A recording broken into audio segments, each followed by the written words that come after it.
Les 7 attaques spirituelles que le diable utilise contre les élus. Le combat spirituel fait partie intégrante de la vie du chrétien. Dès que nous acceptons Jésus-Christ comme notre Sauveur et Seigneur, nous devenons des cibles pour l'ennemi. Il ne s'attaque pas à ceux qui marchent dans les ténèbres, car ils lui appartiennent déjà. Mais les élus de Dieu, ceux qui brillent de la lumière du Christ, deviennent des cibles privilégiées de ses manœuvres.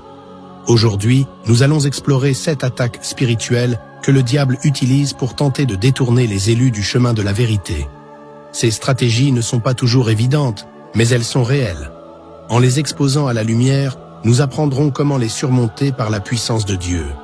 Avant de commencer, je t'invite à t'abonner à cette chaîne pour recevoir d'autres messages qui nourrissent ta foi et t'aident à marcher dans la lumière. Active également la cloche pour ne rien manquer. Ce que tu apprendras aujourd'hui pourrait transformer ta vie. Le diable est rusé, il ne se présente pas toujours comme un adversaire évident. Non, il préfère s'introduire subtilement dans nos vies, utilisant des stratégies cachées pour saper notre foi, affaiblir notre détermination et nous éloigner de notre appel divin.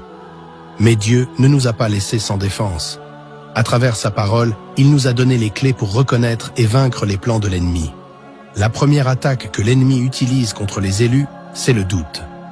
Lorsque nous sommes confrontés à des épreuves, lorsque nos prières semblent rester sans réponse, le diable murmure à notre esprit « Dieu t'a abandonné, il ne t'écoute pas, peut-être que tu n'es pas digne de son attention ». Ce doute s'infiltre doucement, comme un poison, affaiblissant notre foi.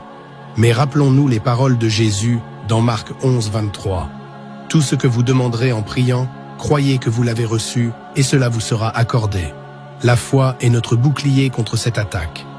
Lorsque le doute surgit, proclamons la fidélité de Dieu et la puissance de ses promesses. La deuxième attaque, c'est la distraction. Dans ce monde moderne, les distractions sont partout. Les réseaux sociaux, les divertissements, les responsabilités quotidiennes, toutes ces choses peuvent nous détourner de notre communion avec Dieu. Le diable sait que si nous restons ancrés dans la prière et la lecture de la parole, il ne pourra pas nous atteindre. Alors, il s'arrange pour remplir nos journées d'activités qui nous éloignent du spirituel.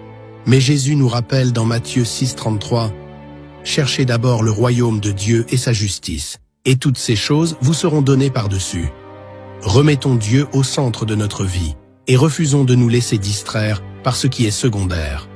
La troisième attaque est plus subtile, mais tout aussi dangereuse.